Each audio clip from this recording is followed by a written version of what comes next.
Okay, sir, if you could just give us an idea of what you all are dealing with at this hour. I know first responders have been hard at work since Friday preparing for all of this. Yeah, yes, ma'am. We have right now, due to the community adhering to our recommendations of staying off the streets, we actually been faring pretty well.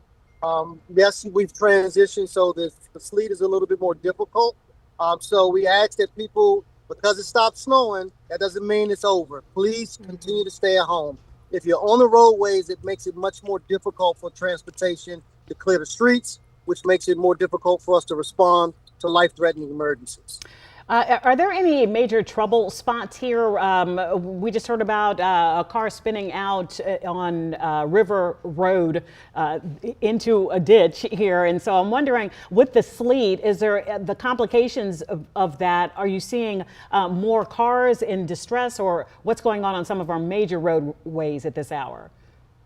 We have been seeing some minor accidents, nothing major so far. And again, that's been because people have been paying attention to what we're asking them.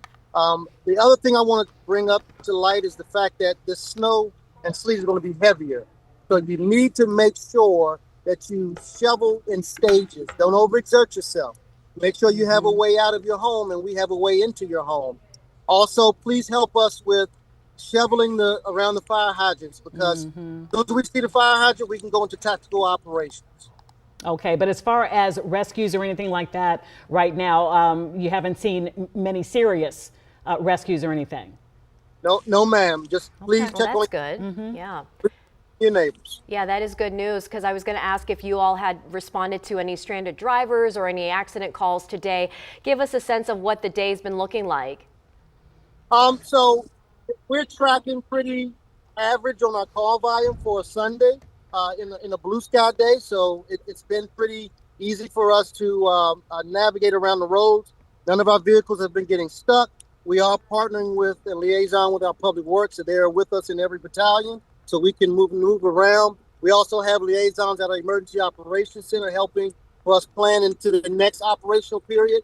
I can't stress enough, please, community, stay off the roadways. If you see people that are unhoused, contact the crisis service line at 240-777-4000. Take care of your neighbors and just stay at home and enjoy the football games.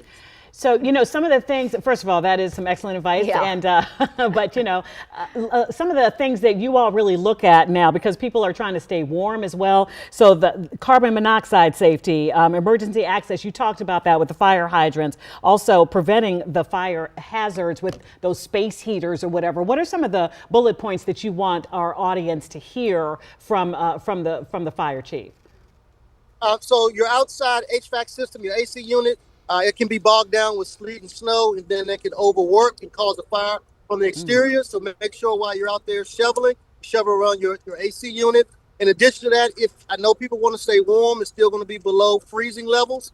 So please, if you are using a space heater, make sure it is a space heater that is in compliance with a company like Underwriters Laboratory. You plug it directly in the wall and don't use any extension cords. Space heaters need space, so make sure you have 3 feet around your space heater. Smoke alarms, smoke alarms, smoke alarms. Please make sure you have a working smoke alarm and carbon monoxide detector. That UL label comes in handy to know what you can rely on. And always a good reminder to avoid using your oven as a source of heat. That's correct. That's correct. And make sure one simple thing: change your filter in your system, because if those get clogged up, that also makes your system work harder and it can cause a fire. Okay.